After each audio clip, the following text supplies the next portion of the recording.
Hola, buenas tardes. Vamos a empezar hoy una pequeña clase de física para que vayan entendiendo un poquito mejor el apunte que les mandé la vez pasada. Habrán visto que en ese apunte de física hablaba de magnitudes. Incluso había unos ejemplos de magnitudes, la magnitud longitud y la magnitud tiempo.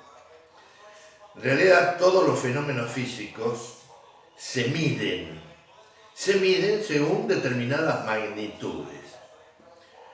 Y esas magnitudes tienen algunas características.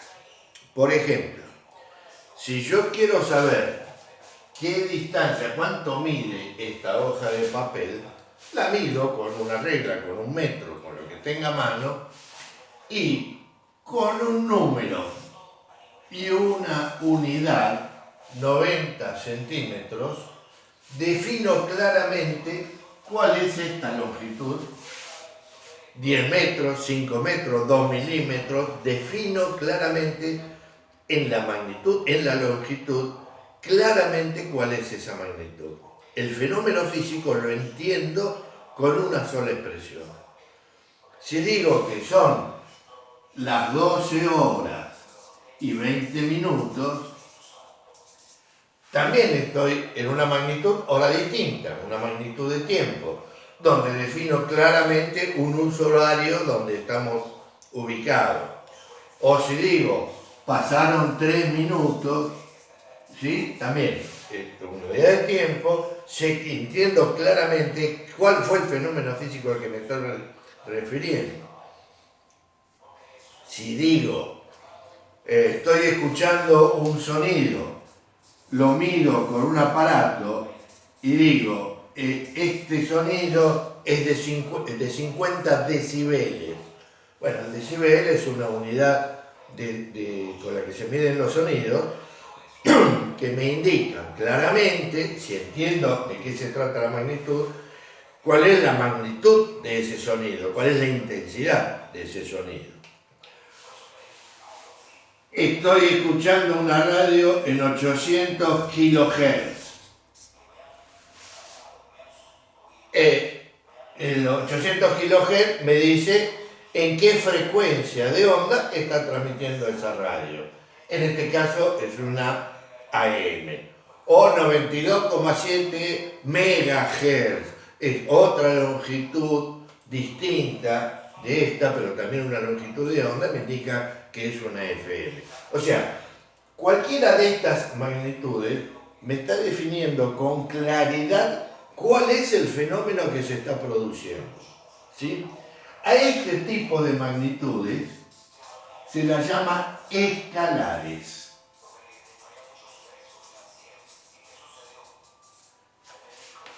Las magnitudes escalares son las que con un número y una unidad, me definen claramente cuál es el fenómeno, ¿sí? Hay otro tipo de magnitudes donde no es tan claro esto. Por ejemplo, yo tengo un cuerpo, ¿sí? A este cuerpo yo le aplico una fuerza, por ejemplo, de 2 kilos, o menos, porque estoy chiquito, una fuerza de 500 gramos, ¿sí? Y con eso no defino claramente qué está pasando. ¿Por qué? Porque si yo esta fuerza se la aplico de esta forma, voy a producir este movimiento. Si se la aplico de esta forma, voy a producir este movimiento, o sea, cambio el fenómeno. Si se la aplico de esta forma, voy a producir este movimiento, vuelvo a cambiar el fenómeno. Y fíjense que según dónde y cómo aplique la fuerza, va a cambiar el fenómeno. El cuerpo se va a mover de forma distinta. Entonces, estas magnitudes, obviamente, si yo quiero medir la fuerza, la magnitud fuerza, y digo que aplico una fuerza les decía recién, de 500 gramos, en realidad no estoy diciendo mucho, no estoy diciendo casi nada, porque aplico una fuerza de 500 gramos, pero ¿cómo? ¿Cuál es el fenómeno? ¿Qué fenómeno produce esa fuerza? No lo tengo claro. Entonces tengo que empezar a expresar esa fuerza, a definir mejor cómo aplico esa fuerza. Entonces pónganle, yo digo que voy a aplicar esta fuerza, pero la voy a aplicar acá, en este punto. ¿Sí? Claro, defino un punto, al que voy a llamar P. Pero por este punto, pasan infinitas. Puedo ejercer infinitas fuerzas.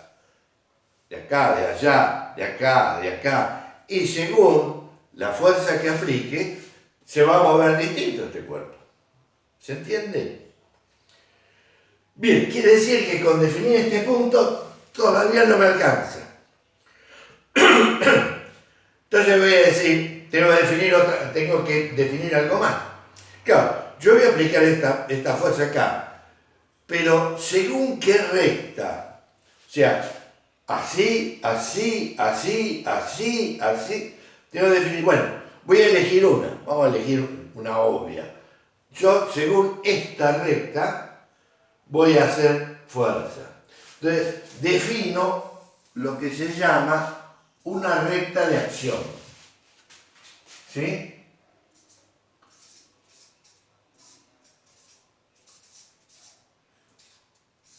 Una recta de acción. O sea, es la recta donde está accionando esta fuerza. ¿Sí? Ya defino un poco mejor. Porque ahora yo sé que aplico la fuerza acá según esta recta. Pero fíjense que pueden pasar dos cosas. Este cuerpo se puede mover para acá o para acá. Depende de qué otra cosa.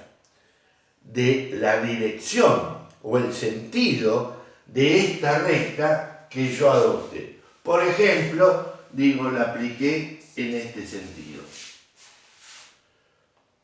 Entonces, ahora que tengo un punto de acción, el punto P, la recta sobre la que voy a aplicar la fuerza y encima la dirección en que voy a aplicar la fuerza, ¿sí?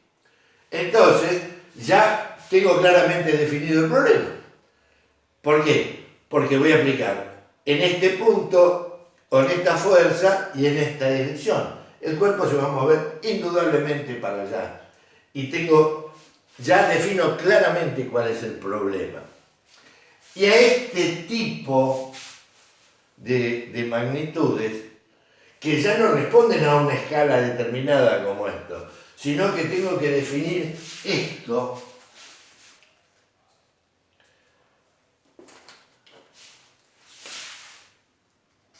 que yo dibujé acá,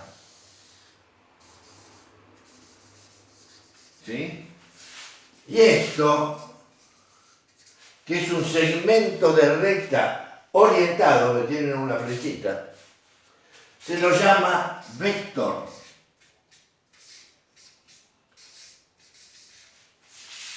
Quiere decir que este tipo de magnitudes ya no son escalares, sino son magnitudes vectoriales.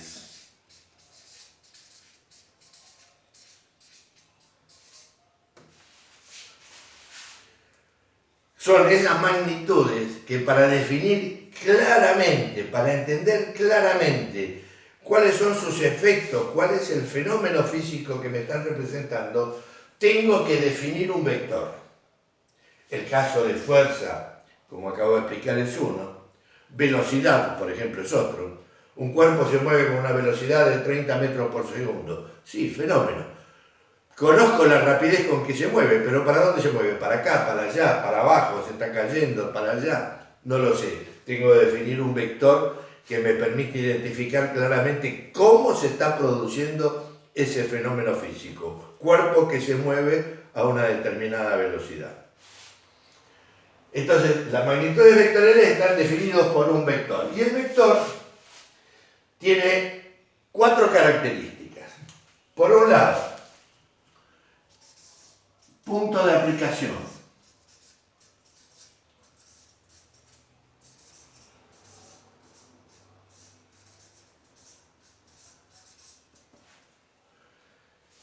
Segundo, recta de acción.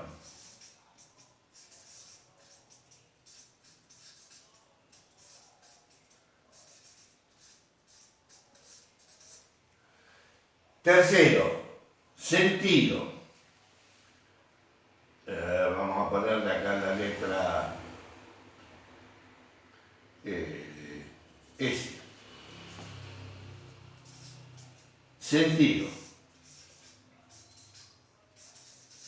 O sea, para allá o para allá, ¿no? Cualquiera de los dos sentidos posibles. Dirección también se lo puede llamar. Y hay un cuarto elemento que no lo mencioné, que es el largo del vector,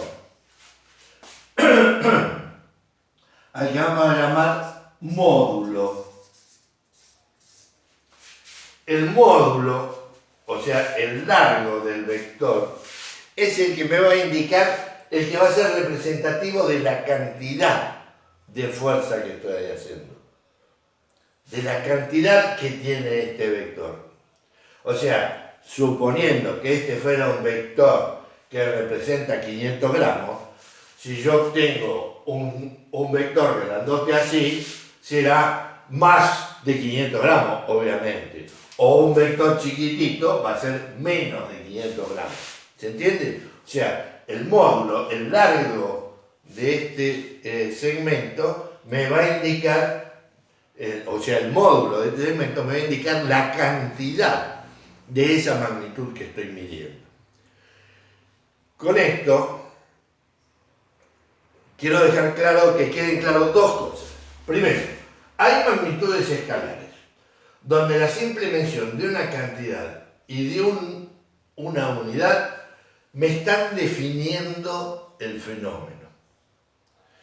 Y hay unidades, por ejemplo, unidades de longitud, de tiempo, de intensidad del sonido, hay muchas, ¿sí? Y hay magnitudes también, que hay muchas, que no solamente la mención de un número y una cantidad, y una magnitud, perdón, una unidad, no solamente esa sola mención me definen el fenómeno, que son las vectoriales, donde además de un número y una unidad, tengo que definir un vector. No les explico en este momento cómo se opera y cómo se definen estos vectores, porque ustedes tendrían que haber visto en matemáticas lo que se llama álgebra vectorial y sé que no lo han visto, entonces les voy a explicar algo que no van a entender. Por eso lo dejamos acá, pero quiero que conozcan estos dos tipos de magnitudes. Vayan viendo este video, analícenlo, cualquier duda, después a través de WhatsApp o de mi mail me hacen las consultas que necesiten, ¿sí? Es preferible que las consultas de pronto las hagan en el WhatsApp para que todo el grupo lo vea y por ahí hay varios que tienen la misma duda, entonces le aclaramos a todos la duda que tengan, pero no duden en consultarme. En el próximo video que les mande vamos a hablar de otros tipos de fenómenos físicos y vamos a empezar ya a hacer algún tipo de ejercitaciones que les mandaré por los medios habituales. Adiós, buena suerte, espero que hayan entendido, cualquier consulta a su disposición. Chao.